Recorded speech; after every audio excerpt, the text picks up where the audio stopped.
Bah oui, c'est normal, je veux dire, la convention Action Cœur de Ville nécessite que le Grand Sud Caraïbes soit partenaire, et donc c'est avec plaisir et normal, j'allais dire, qu'on accompagne la ville de Basse-Terre pour la signature de cette convention. Vous savez, le Grand Sud Caraïbes, c'est 11 communes, Ouillante à Capesterre en passant par Terre de Haute-Bas, et j'ai l'occasion de dire, et je le redis, mais quand une commune avance, c'est toutes les communes qui avancent. On avancera ensemble, et donc il est normal qu'aujourd'hui je sois présent pour signer, pour co-signer cette convention qui permettra à la ville de Basse-Terre d'avoir sur son territoire près de 50 millions d'euros d'investissement avec des porteurs de projets divers. Parce qu'on a la région, on a des acteurs privés, on a la ville, etc. Donc c'est quelque chose de relativement intéressant et ça démontre bien 50 millions de travaux à faire d'investissements à faire sur une période aussi courte. Ça démontre l'attractivité de Basse-Terre et donc du Grand Sud Caraïbes. Bah oui, Basse-Terre a une histoire. Basse-Terre, c'est la capitale de la Guadeloupe. Basse-Terre, c'est une ville d'art et d'histoire. Basse-Terre fait partie du Grand Sud Caraïbes, un territoire qui ne demande qu'à être découvert. Oui, c'est un projet qui est très important pour Basse-Terre. Basse-Terre fait partie des 222 villes-centres qui ont signé ce projet Action Cœur de Ville. Mais un projet, c'est quelque chose qui évolue. Il n'est pas rigide parce qu'avec le temps, on a des projets qui méritent d'être renforcés, certains qui méritent d'être supprimés, d'autres qui méritent d'être transformés. Et donc, nous avons validé cet avenant.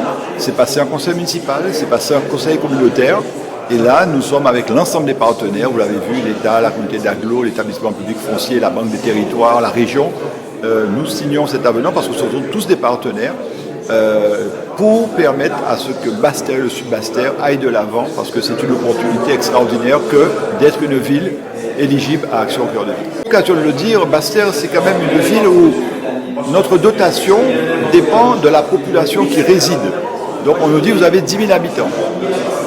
Sauf que la journée, vous avez 45 000 personnes qui viennent à Basse-Terre. Et donc il faut aménager la ville pour accueillir ces 45 000 personnes. Nous sommes contents d'être une ville-centre. Notre dotation, on nous dit vous avez 10 000 habitants, vous aurez une dotation fonction de votre population qui y réside, mais il y a 45 000 personnes la journée, tant mieux pour nous. Et pour ça, il faut adapter la ville et obtenir des financements. Et Action Cœur de Ville, ce sont aussi des partenariats. Quand on a des partenaires privés qui mettent en place des dispositifs, nous sommes là pour les soutenir. Ce n'est pas uniquement des actions menées par la ville, il y en a qui sont structurants pour la ville. Je prends l'exemple, l'État, c'est près de 140 ou 150 millions qui vont investir sur 5 ans. Et il y a bien sûr les partenaires privés que nous accompagnons. Oui, absolument. L'État prend toute sa place dans ce projet Action Cœur de Ville, dans la signature de cet avenant 2023-2026 avec la ville de Basse-Terre.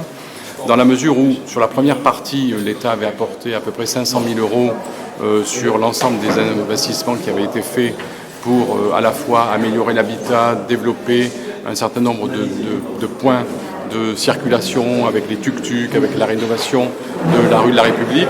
Et dans cette deuxième partie, eh bien, comme je le rappelais, l'État continue son intervention financière parce qu'il y a vraiment une nécessité de rendre à ce cœur de ville de Basse-Terre, qui est la capitale régionale, à la fois une dimension culturelle qu'elle doit encore magnifier davantage, mais également une capacité à faire en sorte que ses habitants résident sur la commune. Donc il faut lui apporter à la fois tous les services publics, ça c'est l'action concertée entre l'État et la commune de Basse-Terre, mais aussi favoriser le développement des commerces, tout en préservant un certain nombre d'équilibres entre les points culturels, la circulation et tout cela dans une ambiance sécurisée. Et c'est la raison pour laquelle j'étais très heureux de rappeler lors de cette manifestation eh bien, que l'État a décidé de financer le développement de la vidéoprotection pour la ville de Basse-Terre.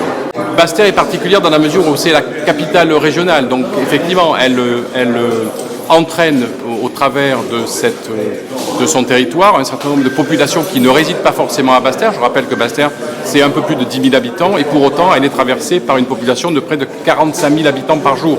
Donc, elle doit apporter un certain nombre de services et tous ces services qui pèsent bien évidemment sur ce territoire de petite taille, de petite envergure, ne doit pas peser uniquement sur les habitants de Basse-Terre. C'est la raison pour laquelle l'État investit massivement avec bien évidemment Action Cœur de Ville, mais aussi d'autres dispositifs tels que la DETR, les fonds européens, qui font partie aussi du développement et du soutien aux projets promus par la ville de Basse-Terre et ses élus.